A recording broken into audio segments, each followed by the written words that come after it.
Hello दोस्तों, आप सभी का एक बार फिर से स्वागत करते हैं आपके अपने YouTube channel the competitive forum पर। आप लोगों को पता होगा हम लोग इसमें मेंसुरेशन टाइप 4 में क्वेश्चन नंबर 30 तक कंप्लीट कर चुके हैं। अब हम लोग बढ़ेंगे आगे 31 से।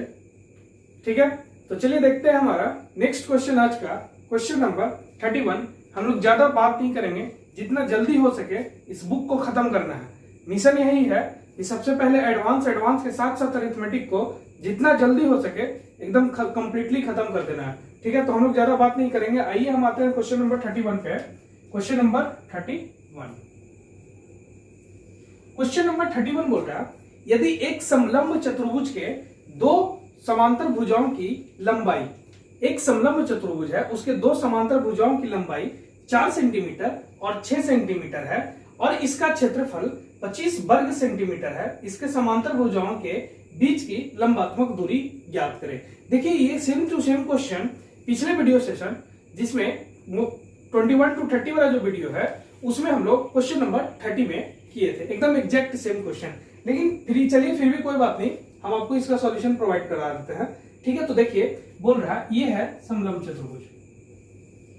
ठीक है, इस प्रकार के होते हैं समलंब चतुर्भुज जिसके दो साइड आपस में पैरेलल होते हैं और पैरेलल का लेंथ है दोस्तों, एक का 4 है और इसका 6 है और इसकी ये समांतर भुजाओं के बीच की जो दूरी है वो मान लीजिए h है, हाइट इसी का पूछा है हमसे कि, और इसका क्षेत्रफल 25 है। तो इसके समांतर भुजाओं के बीच की लंबात्मक दूरी, समांतर भुजाओं के बीच की लंबात्मक दूरी जो यहाँ से यहाँ तक का दूरी है उसका मान क्या होगा।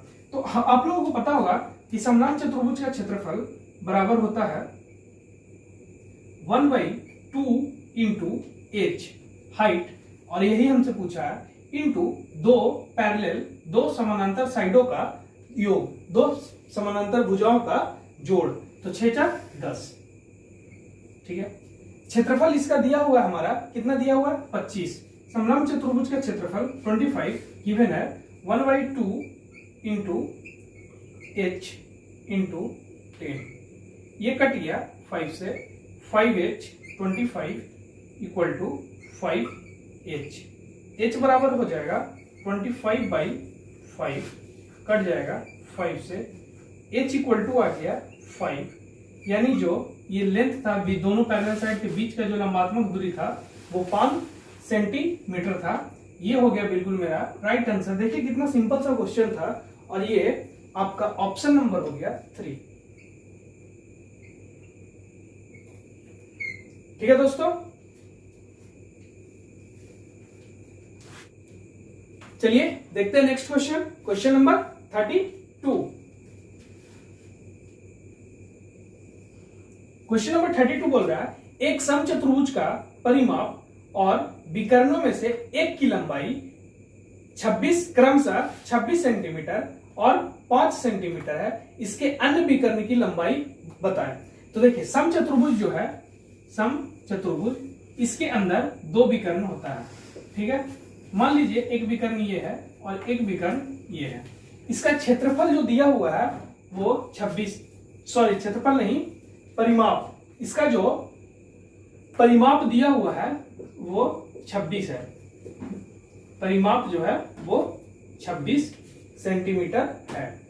ठीक है, परिमाप जो है 26 सेंटीमीटर है और इसका एक विकर्ण का लंबाई डायगोनल 1 दिया हुआ है 5, तो डायगोनल 2 बराबर क्या होगा। ठीक है, आप बताइए परिमाप क्या होता है। परिमाप सभी भुजाओं का जोड़ होता है, तो इसमें 4 भुजा है और वो चारों भुजा आपस में बराबर है। तो हम इस 26 को बराबर भागों में बांटेंगे और कितना भाग में बांटना है, 4 भाग में बांटना है। तो 4 भाग में बांटने के लिए हम 26 को 4 से डिवाइड दे देंगे, तो ये हो जाएगा 13/2। यहां तो कोई दिक्कत, 13 दूनी 26, 2 दूनी 4, 2 से कट गया दोनों, यानी एक साइड 30/2, तो ये भी साइड हो जाएगा 13/2, ये भी हो जाएगा 13/2 और ये भी हो जाएगा मेरा 13/2। ठीक है, अब बोल रहा है कि डायगोनल नंबर 1 5 है। अब आपको पता होगा कि समचतुर्भुज में जिस बिंदु पर दोनों विकर्ण मिलते हैं उस बिंदु पर बना एंगल 90 डिग्री का होता है। ठीक है, उस बिंदु पर बना एंगल 90 डिग्री का होता है, जिसमें से एक विकर्ण का लंबाई 5 है। मान लीजिए कि इसका विकर्ण का लंबाई 5 है और ये दोनों बराबर भागों में बंटता है, ये दोनों भी आपस में बराबर भागों में बंटता है। अगर इसका 5 है तो हम इसको 2 बराबर भागों में बांटेंगे तो कितना हो जाएगा, ये हो जाएगा 5/2, तो ये भी हो जाएगा 5/2। कोई दिक्कत यहां तक नहीं। उसी तरीका से हम यहां पे देखेंगे कि एक राइट ट्रायंगल बन गया, हमसे पूछा इसका दूसरा डायगोनल का लेंथ, ये निकाल लेंगे और इसको 2 से गुना कर देंगे, जितना ये होगा उतना ही ये होगा। अगर ये दोनों को आपस में जोड़ देंगे तो दूसरा डायगोनल का लेंथ निकल जाएगा। क्लियर। उसके बाद देखिए हम अगर यहां से इस राइट एंगल ट्रायंगल को निकालते हैं बाहर, इस तरीका से है ये राइट एंगल ट्रायंगल। देखिए 90 डिग्री के सामने वाला 13/2, इसके बगल वाला 5/2, यानी हमको निकालना है P। अगर P इतना से इतना तक निकल गया और इतना ये जितना ये होगा उतना ही ये होगा, ये दोनों को आपस में जोड़ देंगे तो इस समचतुर्भुज का पूरा डायगोनल, दूसरा जो डायगोनल है उसका लेंथ निकल जाएगा। तो देखिए हम कैसे निकालते हैं। P बराबर होता क्या है, P बराबर होता है पाइथागोरस थ्योरम में √h का स्क्वायर, h का स्क्वायर h है ये, h का स्क्वायर करेंगे तो 13 का स्क्वायर कितना हो जाएगा 169, डायरेक्ट लिख रहा है। 2 का स्क्वायर 4 माइनस, ठीक है, 5 का स्क्वायर 25, h का स्क्वायर माइनस b का स्क्वायर, 5 का स्क्वायर 5, 5 का स्क्वायर 25 बटा 2 का स्क्वायर 4, ठीक है। P बराबर पाइथागोरस थ्योरम है, P बराबर निकालना होता है √h² माइनस b²। हम उतना न लिख करके डायरेक्ट h का स्क्वायर कर दिए हैं और b का स्क्वायर कर दिए हैं, ठीक है। नीचे हो जाएगा इसका एलसीएम 4 और ये रूट में रह जाएगा, ठीक है। 4 को फिर 169 में से 25, दोनों का डिनोमिनेटर सेम है तो नीचे एलसीएम 4 रह जाएगा और ऊपर सेम टू सेम घट जाएगा। एकदम सिंपल सा फ्रैक्शन वाला सब, फ्रैक्शन का सब्सट्रैक्शन का पार्ट है ये, ठीक है।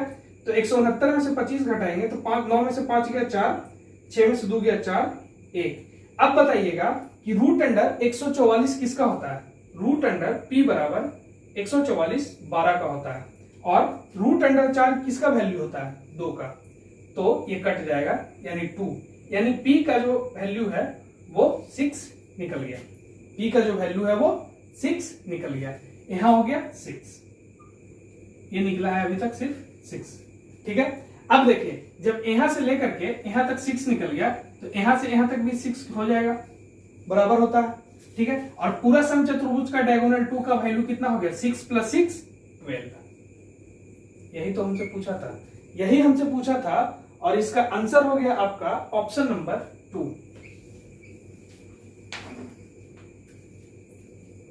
ठीक है। चलिए देखते हैं नेक्स्ट क्वेश्चन। क्वेश्चन नंबर है हमारा 33। क्वेश्चन नंबर 33 बोल रहा है एक समलंब चतुर्भुज के 2 समानांतर भुजाओं की लंबाई 5 सेंटीमीटर और 7 सेंटीमीटर है और इन समानांतर भुजाओं के बीच की दूरी 4 सेंटीमीटर है, तो इसका क्षेत्रफल क्या होगा। ये बहुत सिंपल सा क्वेश्चन है, बहुत ही सिंपल सा क्वेश्चन है। इसको देखते के साथ हम आंसर बोल सकते हैं कितना, 7 × 5 = 12, 12 × 2 = 24, डायरेक्ट आंसर इसको बोल सकते हैं। लेकिन देखिए कैसे हम बनाते हैं इसको, आपको एक बार समझा देते हैं। अगला क्वेश्चन एकदम सेम टू सेम इसी टाइप का है। एक समलंब चतुर्भुज है, ठीक है, 2 समानांतर भुजाओं का लंबाई एक का 5 है और एक का 7 है, ये हमारा गिवन है। और इन दोनों समानांतर भुजाओं के बीच की दूरी जो है वो 4 है। यही तो हमको चाहिए क्षेत्रफल निकालने के लिए, इतना ही तो चाहिए और कुछ नहीं चाहिए। समलंब चतुर्भुज की क्षेत्रफल होता है 1/2 इंटू हाइट इंटू समानांतर भुजाओं का योग। लिख दिए हैं समानांतर भुजाओं का योग, ठीक है, ये होता है। तो देखिए यहाँ पे 1/2 इंटू हाइट कितना है मेरा 4 गुना समानांतर भुजाओं का योग 7 × 5 = 12, ये 2 कट गया, 12 दूनी 24। कितना सिंपल सा क्वेश्चन था। ये हो गया मेरा ऑप्शन नंबर 2। इसी तरीका से क्वेश्चन नंबर 34 है, ठीक है। तो देखते हैं नेक्स्ट, देख लेते हैं क्वेश्चन नंबर 34 को। चलिए देखते हैं हमारा नेक्स्ट क्वेश्चन, एकदम पिछले वाले जैसा क्वेश्चन नंबर 33 की तरह सेम 34 है। और आप लोग क्वेश्चन रीड कर लीजिए, हम आपको बना देते हैं। एक समलंब चतुर्भुज की दो समांतर भुजाओं की लंबाई 8 सेंटीमीटर और 10 सेंटीमीटर। जो समानांतर भुजा है वो क्या होता है, जुट जाता है, और जो उसके बीच का जो होता है ऊंचाई वो गुना होता है क्षेत्रफल निकालना है हमको इसका। तो 1/2 इंटू ऊंचाई, ऊंचाई कितना है मेरा 6, ठीक है। उसी तरीका से गुना होगा इसमें 10 8 18। समानांतर भुजाओं का जो लंबाई होता है वो आपस में जुड़ जाता है, ये हाइट हो गया। अगर इस क्वेश्चन को आपको बढ़िया से समझना है तो पिछले क्वेश्चन को आप डिटेल में देख लीजिए, समझ में आ जाएगा। ये 3 कट जाएगा, ये 18 या 54, क्षेत्रफल बराबर हो जाएगा इसका क्वेश्चन नंबर 34 का 54, और आंसर हो जाएगा आपका ऑप्शन नंबर 3, ठीक है। चलिए दोस्तों देखते हैं next question, question number 35। Question number 35 में बोल रहा है एक समचतुर्भुज के दो विकर्णों की लंबाई क्रमशः 8 सेंटीमीटर और 15 सेंटीमीटर है, इसका क्षेत्रफल वर्ग सेंटीमीटर में क्या होगा। अब बताइए कि समचतुर्भुज का आपको क्षेत्रफल का फॉर्मूला याद होना चाहिए, 1/2 into diagonal number 1 into diagonal number 2। दो विकर्ण होते हैं, दोनों विकर्ण का गुना गुना 1/2, ठीक है। तो देखिए समचतुर्भुज का क्षेत्रफल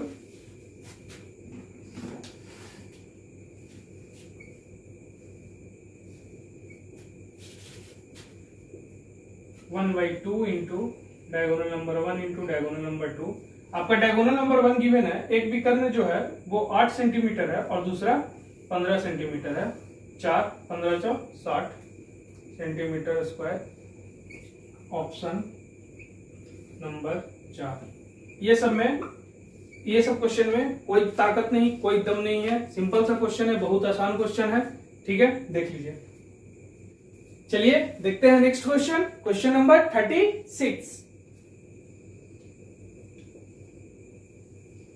क्वेश्चन नंबर 36, एक समचतुर्भुज की भुजा की लंबाई 5 सेंटीमीटर है एवं इसके एक विकर्ण की लंबाई 8 सेंटीमीटर है, तो समचतुर्भुज का क्षेत्रफल क्या होगा। देखिए ये हमारा समचतुर्भुज है। समचतुर्भुज का मतलब चारों साइड इसका आपस में बराबर, और इसकी एक भुजा की लंबाई 5 सेंटीमीटर है, ये 5 सेंटीमीटर होगा, तो सब 5-5 सेंटीमीटर का होगा। यहां तक आपको कोई दिक्कत नहीं हुआ होगा, ठीक है। उसके बाद इसके एक विकर्ण की लंबाई 8 सेंटीमीटर है। इसका जो एक विकर्ण है वो ये है, मान लीजिए ये 8 और एक विकर्ण ये है। दो विकर्ण होते हैं समचतुर्भुज में, ये दोनों विकर्ण में से किसी एक विकर्ण का लंबाई 8 सेंटीमीटर है। मान लीजिए कि ये 8 सेंटीमीटर है। ये दोनों जिस बिंदु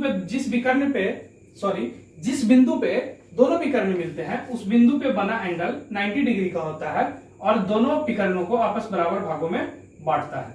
अगर एक विकर्ण का लंबाई इसका 8 है तो ये 4 हो जाएगा कि नहीं हो जाएगा, ठीक है। यहाँ पे 90 डिग्री, यहाँ पे 90 डिग्री, यहाँ पे 90 डिग्री है, तो यहाँ एक राइट एंगल ट्रायंगल का फॉर्म हो रहा है जो कि इस प्रकार है, जो कि इस प्रकार है। आपका 90 डिग्री के सामने वाला 5, ये 4, तो ये क्या हो जाएगा आपका 3। अगर ये ट्रिपलेट फॉर्म है, ये राइट एंगल ट्रायंगल का एक ट्रिपलेट फॉर्म जो आता है वो हमेशा याद रखिएगा तो जल्दी से निकल जाएगा। अगर इसको आप ऐसा निकालिएगा, हाइपोटेनस का स्क्वायर में से बेस का स्क्वायर बराबर हाइपोटेनस का स्क्वायर माइनस परपेंडिकुलर का स्क्वायर बराबर बेस का स्क्वायर, तो फिर पाइथागोरस थ्योरम लगाइएगा तो वहां पे ज्यादा टाइम लगेगा। अगर 5 4 3 5 3 4 5 अगर आपको ट्रिपलेट याद है तो फटाक से देखिएगा कि अगर राइट एंगल ट्रायंगल है तो यहाँ 5 है, यहाँ 4 है, तो यहाँ ऑटोमेटिक से 3 ही होगा, निकालने का कोई जरूरत आपको नहीं पड़ेगा। तो ठीक है, तो आपको निकल गया, ये हो गया आपका 3 और ये हो गया 3, क्योंकि बराबर भागों में बटेगा। अब मेरा दोनों डायगोनल का कंप्लीटली लेंथ पता चल गया, तो क्षेत्रफल निकालना कितना आसान है, क्योंकि समचतुर्भुज में क्षेत्रफल का फॉर्मूला होता है 1/2 into diagonal 1 into diagonal 2। 1/2 into diagonal 1 4 4 8 गुना डायगोनल 2 3 3 6। फुल लेंथ डायगोनल लगाते हैं क्षेत्रफल के फॉर्मूला में 6। ये हो गया 4 6 24 सेंटीमीटर स्क्वायर। ये हो गया मेरा आंसर। सिंपल क्वेश्चन है ये सब, आपका ऑप्शन 4, ठीक है। चलिए दोस्तों, अब जो हमारा नेक्स्ट क्वेश्चन है वो है क्वेश्चन नंबर 37। लेकिन हम क्वेश्चन नंबर 37 को यहाँ पे सॉल्व नहीं करेंगे। तो अब बोलेंगे क्यों? क्योंकि क्वेश्चन नंबर 37 जस्ट सेम है क्वेश्चन नंबर 36 का। तो अभी आप ही बताइए, एक एक क्वेश्चन को एकदम सेम क्वेश्चन को सोल्व करेंगे तो यहाँ पे इतना मोटा बुक है, कंप्लीट हो पाएगा नहीं ना। तो हर कॉन्सेप्चुअल क्वेश्चन को, हर जो नया टाइप के क्वेश्चन है उसको ज्यादा से ज्यादा बनाने का कोशिश हम यहाँ पे करेंगे। और आप लोगों से निवेदन है कि ज्यादा से ज्यादा आप उस क्वेश्चन को बनाइए जिस क्वेश्चन को आप सीख गए हैं। तो क्वेश्चन नंबर 36 को आप बहुत ही अच्छे तरीके से अगर समझ गए हैं तो क्वेश्चन नंबर 37 पे आप खुद से ट्राई कीजिए। क्वेश्चन नंबर 37 आपको दिख रहा होगा, ठीक है, लेकिन आप इसको खुद से ट्राई कीजिए एक बार। और अगर फिर भी आपसे नहीं बने, ठीक है, अगर आप बना लेते हैं तो उसका आंसर विथ ऑप्शन आप description box, sorry comment box में कमेंट करके बता दीजिएगा सर क्वेश्चन नंबर 37 का आंसर ये होगा, ठीक है। अगर आपसे फिर भी नहीं बनता है तो आपको सॉल्यूशन हम प्रोवाइड कराएंगे। आपका जिम्मेदारी बस इतना ही है कि क्वेश्चन को एक बार ट्राई करना है, बनाने का कोशिश करना है। अगर बन गया तो बहुत अच्छा, नहीं बना फिर हम है ना, हम आपको सिखाएंगे। एक एक क्वेश्चन सिखाने का वादा करते हैं, पूरा ही क्वेश्चन सिखाएंगे, ठीक है। तो चलिए चलते हैं अब हमारा नेक्स्ट क्वेश्चन, क्वेश्चन नंबर 38 पे, ठीक है। Question number 38, question number 38। Question number 38 बोल रहा है किसी समलंब चतुर्भुज की समानांतर भुजाएं 20 सेंटीमीटर और 10 सेंटीमीटर है। इसकी असमांतर भुजाएं एक दूसरे के बराबर है यदि इसका क्षेत्रफल 180 सेंटीमीटर स्क्वायर है तो प्रत्येक असमांतर भुजाओं की लंबाई क्या होगी। देखिए, एक समलंब, एक समलंब चतुर्भुज है, समांतर भुजाओं की 20 सेंटीमीटर और 10 सेंटीमीटर, ये बड़ा है तो मान लीजिए ये 20 सेंटीमीटर है और ये 10 सेंटीमीटर है, ठीक है। और इसकी असमांतर भुजाएं एक दूसरे के बराबर है। ये जो असमांतर भुजाएं हैं ये एक दूसरे के बराबर है। ये हो गया समद्विबाहु समलंब चतुर्भुज, ठीक है। ये दोनों आपस में बराबर है, ठीक है। आइसोसेलेस ट्रेपेजियम, ठीक है, आइसोसेलेस ट्रेपेजियम जिसमें दोनों असमांतर भुजाएं एक दूसरे के बराबर हो जाते हैं, ठीक है। तो आप देखिएगा ध्यान से, यहाँ पे ये 10 है, ये 20 है। तो हमसे बोला है कि यदि इसका क्षेत्रफल 180 है, इसका क्षेत्रफल अगर 180 है तो आप देखिएगा यहां से लेके यहां तक इसका कोई ना कोई हाइट होगा और यहां से यहां तक इसका कोई ना कोई हाइट होगा। अगर तो हमसे वही पूछा है भुजाओं के इसका क्षेत्रफल 180, इसका समांतर भुजाओं की लंबाई क्या होगी। ये जो असमांतर भुजाओं की लंबाई क्या होगी, ये जो है इसका लंबाई क्या होगा, इसका लंबाई क्या होगा। तो आपको ये पता करने के लिए आपको पहले ये पता चलना चाहिए, ये पता चल जाएगा, ठीक है। तो देखिए कैसे बनाते हैं इसको। ये देखिए, ये पूरा का पूरा यहां से यहां तक का 20 है, ठीक है, और यहां से यहां तक का 10 है। तो आप इसको मिटा दीजिए, हटा दिए इसको। अब मान लीजिए कि यहां से लेकर के यहां तक 10 होगा कि नहीं होगा, यहां से लेकर यहां तक ये 10 हो जाएगा, ठीक है। अब बताइए 10 10, लेकिन ये टोटल यहां से यहां तक कितना था, 20 था। टोटल कितना था, 20 था। तो अभी नीचे कितना घट रहा है, बेस में, बेस वाले साइड में अभी 10 घट रहा है। तो जब आइसोसेलेस ट्रेपेजियम होता है तो यहां से यहां तक का पार्ट, यहां से यहां तक का पार्ट बराबर होता है, ठीक है। तो उस 10 को 2 बराबर भागों में बांटेंगे तो 5 ये लेके जाएगा और 5 ये लेके जाएगा। यहां तक क्लियर, कोई दिक्कत नहीं, ठीक है। अब हम ये पता चल जाएगा। तो यहाँ पे देखिएगा आप, राइट एंगल ट्रायंगल बन रहा है, फिर हम यहाँ से पाइथागोरस थ्योरम लगा करके ये वाला निकाल देंगे, ठीक है। तो आप देखिएगा यहाँ पे एक इसका क्षेत्रफल 180 दिया हुआ है, क्षेत्रफल बराबर होता है 1/2 इंटू h इंटू समानांतर भुजाओं का योग, नीचे 20 और ऊपर 10 30। क्षेत्रफल कितना दिया हुआ, 180 बराबर 1/2 गुना h गुना 30, ये कट जाएगा 15 से, ठीक है। 15h 15 गुना h 15h 180, h equal to 180/15। ठीक है, इसको काटेंगे तो ये कट जाएगा 12 से, यानी h बराबर ये आ गया मेरा 12, ये आ गया मेरा 12। अब यहाँ पे देखिएगा हमसे पूछा है असमानांतर भुजाओं का लंबाई कितना होगा प्रत्येक, तो प्रत्येक मतलब ये जितना होगा उतना ही ये होगा, बराबर है। ठीक है, तो यहाँ पे आप देखिएगा ध्यान से कि यहाँ 12 है तो यहाँ भी 12 हो जाएगा, ये भी हाइट उतना ही होगा। तो यहाँ पे देखिएगा एक राइट एंगल ट्रायंगल का फॉर्म हो रहा है यहाँ पे, जिसका बेस 5 हो गया और ये 12 हो गया परपेंडिकुलर। तो आपको ट्रिपलेट अगर याद होगा तो 5, 12, 13 होता है, यानी इसका जो लेंथ है वो 13। अगर ट्रिपलेट याद नहीं है तो आपको टाइम लगेगा, और PBH पाइथागोरस थ्योरम लगा के आप इसको निकाल सकते हैं, तो ज्यादा टाइम टेकन हो जाएगा। अगर ट्रिपलेट याद है तो आपको ये 13, और यही हमसे पूछा, तो ये मेरा बिल्कुल आंसर हो गया, और जो कि आंसर हुआ वो है मेरा 38 क्वेश्चन नंबर का ऑप्शन नंबर 2।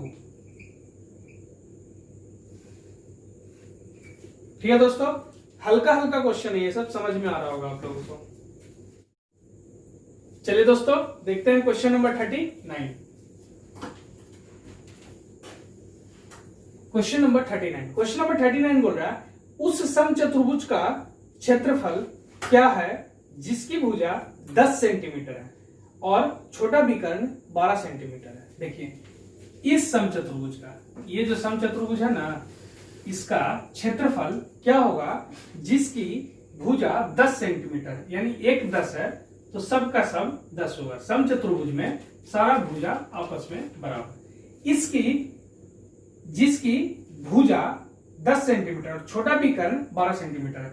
अगर ये छोटा विकर्ण होगा, आपको दिखने में लग रहा होगा कि यहाँ से यहाँ तक का लेंथ कम होगा तो ये छोटा हो गया, यहाँ से यहाँ तक का लेंथ ज्यादा होगा तो ये बड़ा वाला विकर्ण हो जाएगा। ठीक है, तो इस जो छोटा विकर्ण है उसका लेंथ है 12 और बड़ा विकर्ण, तो क्षेत्रफल क्या होगा? तो आपको पता होगा कि समचतुर्भुज में क्षेत्रफल निकालने के लिए हमको दोनों डायगोनल का फुल लेंथ का जरूरत पड़ेगा, मतलब कंप्लीटली डायगोनल इसका और कंप्लीटली डायगोनल इसका। ठीक है, क्योंकि फॉर्मूला में तभी वो पुट हो सकेगा, तब मेरा क्षेत्रफल निकल सकेगा। तो ये देखिए यहां से यहां तक एक डायगोनल होगा जो बड़ा वाला होगा, छोटा विकर्ण विकर्ण मतलब डायगोनल, छोटा विकर्ण दिया हुआ है 12, छोटा विकर्ण दिया हुआ है 12, यानी ये 6 है तो ये 6 है। क्यों है? क्योंकि बहुत बार बता चुके हैं कि जिस बिंदु पर दोनों विकर्ण मिलेगा उस बिंदु पर बना कोण 90 डिग्री का होता है। ठीक है, और ये दोनों आपस बराबर भागों में बांटते हैं, विकर्ण एक दूसरे को आपस बराबर भागों में बांटते हैं। तो आपको फिर दिख रहा होगा, फिर से दिख रहा होगा यहाँ पे एक राइट एंगल ट्रायंगल का फॉर्म हो रहा है जो कि इस तरीका से है। ठीक है, 90 डिग्री है देखिए, और 90 डिग्री के बगल वाला 6, 90 डिग्री के सामने वाला 10, तो ये हमारा 8 हो जाएगा। यहां से कोई दिक्कत नहीं होना चाहिए। ये हमारा कितना हो जाएगा? 8। कैसे 8 हो जाएगा? 6, 8, 10 ट्रिपलेट होता है। राइट एंगल ट्रायंगल में ज्यादा से ज्यादा ट्रिपलेट फॉर्म आप याद कर लीजिएगा, जो भी ट्रिपलेट फॉर्म होगा। ठीक है, और ट्रिपलेट फॉर्म याद रहेगा आपको तो कम समय में आप जल्दी से बना लीजिएगा। यानी ये 8 हो गया तो ये मेरा 8 हो गया, और जितना ये है उतना ही ये है। तो अब देखिएगा दोनों डायगोनल का लेंथ निकल गया। छोटा डायगोनल, छोटा विकर्ण 12, बड़ा विकर्ण 16, बड़ा विकर्ण 16। ठीक है, तो अब हम निकालेंगे इसका क्षेत्रफल, और इसका समचतुर्भुज का क्षेत्रफल होता है 1/2 इंटू d1 इंटू d2, मतलब एक छोटा डायगोनल और एक जो बड़ा डायगोनल, d1 डायगोनल नंबर 1 विकर्ण संख्या 1 और विकर्ण संख्या 2। ठीक है, तो 1/2 इंटू डायगोनल नंबर 1 12, इसको करेंगे तो ये कट जाएगा। ठीक है, ये हो जाएगा 16 96, 96 सेंटीमीटर में है, तो आपका आंसर इसका सेंटीमीटर में हो जाएगा 96 सेंटीमीटर स्क्वायर, जो कि है आपका ऑप्शन नंबर 3। ठीक है, ऑप्शन नंबर 3। अब देखिए हम लोग इसी टाइप के क्वेश्चन को, इसी टाइप का क्वेश्चन नंबर 40 है। हम इस वीडियो सेशन में अभी तक 2 क्वेश्चन आप लोगों के लिए छोड़े हैं। क्वेश्चन नंबर 40 यहां पे लिख देते हैं। क्वेश्चन नंबर 40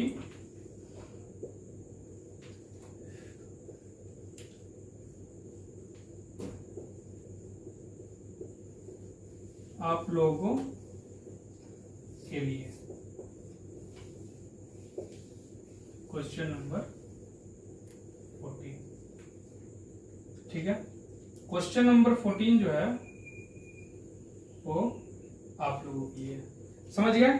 फिर से बता रहे हैं कि जिस तरीका से क्वेश्चन नंबर 39 है उसी तरीका से क्वेश्चन नंबर 40 है, ठीक है। हम आपको क्वेश्चन नंबर 39 करा दिए हैं, तो आपसे भी क्वेश्चन नंबर 40 हो जाएगा।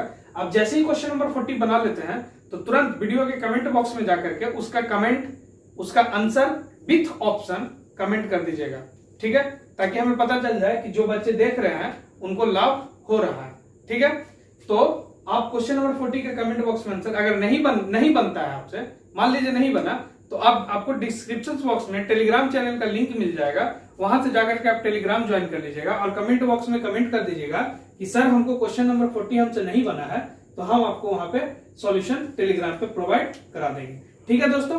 तो हम लोग अभी मेंसुरेशन में टाइप 4 में क्वेश्चन नंबर 40 तक कंप्लीट कर चुके हैं। क्वेश्चन नंबर 40 तक कंप्लीट कर चुके हैं। अगर आप पूरा कंप्लीटली टाइप 1, टाइप 2, टाइप 3 सब देखना चाहते हैं, आपके लिए अगर लाभदायक हो, आप अपने तैयारी में एकदम मजबूती से जान लगा के एकदम लगे हुए हैं कि इस बार हमको 2020 का जो सीजीएल है वो नहीं छूटना चाहिए, जो 21 में होने वाला है पेपर, वो किसी हालत में नहीं हमसे छूटना चाहिए, जो मिस्टेक हो गया वो हो गया, अब नहीं करेंगे। तो अगर आपको सफलता लेना है मैथ्स में, तो आपको सबसे बड़ा ताकत देगा प्रीवियस ईयर्स का क्वेश्चन का प्रैक्टिस, जो कि मिलेगा किरण बुक से, और वही उसका सॉल्यूशन, बेहतरीन सॉल्यूशन आपको मिलेगा द कॉम्पिटिटिव फोरम पर, ठीक है। तो आप लगे रहिए, बने रहिए और हमारे साथ जुड़े रहिए the competitive forum YouTube channel से, और अपने दोस्तों के बीच भी इस चैनल को शेयर कीजिए, ठीक है।